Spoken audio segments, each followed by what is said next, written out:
Hello everyone and welcome back to my YouTube channel with another useful and informative video.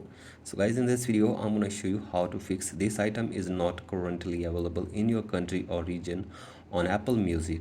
So guys, if you are facing this pop-up on some music on your Apple device and you are unable to fix it, here I will show you how can you fix it. So guys, for that you have to simply watch this video till the end. So guys, first of all, open settings on your device and then go to general, then go to software update and update your software to the latest version. So guys, do this, and after this go back and go to App Store, and from here search for music, and then you have to simply download and install the latest version of Apple Music app on your device.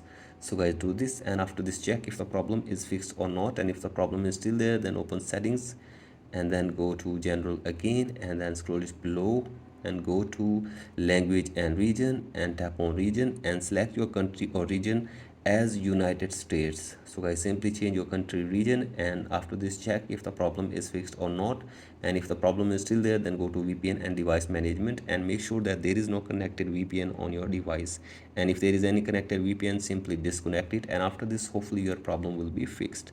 So guys, that's it for today's video. Hope this video helps you. Please like and subscribe to my YouTube channel as well. Thank you.